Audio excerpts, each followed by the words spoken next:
சென்னை அடுத்த தாம்பரம் ஜிஎஸ்டி சாலையில் கடும் போக்குவரத்து நெரிசலானது ஏற்பட்டுள்ளது. நெரிசலால் சுமார் 4 கிலோமீட்டர் தூரத்திற்கு வாகனங்கள் அணிவகுத்து நிற்கின்றன. கூடுதல் விவரங்களோடு நமது செய்தியாளர் கந்தன் இணைகிறார். வணக்கம் கந்தன், விவரம்.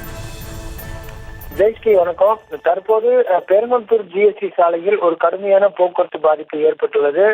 குறிப்பாக செங்கல்பட்டிலிருந்து வண்டலூர் வழியாக தாம்பரம் நோக்கி செல்ல வாகனங்கள் வேகமாக செல்கிறது. ஆனால் பெருங்குளத்தூரை கடந்து தாம்பரம் செல்லும் சாலையில் தான் இந்த போக்குவரத்து நெரிசல் ஏற்பட்டுள்ளது. குறிப்பாக அந்த புதிதாக திறக்கப்பட்ட மேம்பாலம், அதாவது செங்கல்பட்டிலிருந்து தாம்பரம் நோக்கி மேம்பாலம் ஏற்கனவே திறக்கப்பட்டது. இந்த மேம்பாலம் ஒரு 60 அடி அகலமும், அதே போன்று கீழ்ப்பகுதியில் ஒரு 40 அகலம் சேர்த்து இந்த பகுதியை இந்த மேம்பாலம் இந்த பகுதியில் வாகனங்கள் சுலபமாக கடக்கிறது. ஆனால் 0 பாயிண்ட் என சொல்லப்படும் அந்த தாம்பரம் நுழைவில் 30 அடி குறுகிய சாலை இருப்பதால் இந்த வழியாக வரும்போது அனைத்து வாகனங்களும் போக்குவரத்து நெரிசலில் சிக்கி ஆமவேகத்தில் நகரும் நிலைதான் ஏற்பட்டுள்ளது.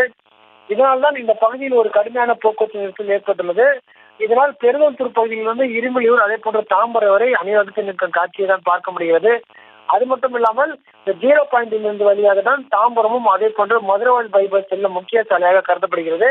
இந்த குறுகிய சாலையை விரித்து பெரிய சாலையை அமைத்தால் மட்டுமே இந்த பகுதியாக செல்லும் வாகனங்கள் போக்குவரத்து நெரிசல் சிக்காமல் செல்ல முடியும் என தெரிவிக்கப்பட்டது. எனவே இந்த கூறிய விரைவில் இந்த 30 அடி சாலையை விரிவாக்கம் செய்ய வேண்டும் என அப்பகுதி மக்களும் வாகன ஓட்டிகளும் கோரிக்கை விடுத்துள்ளனர்.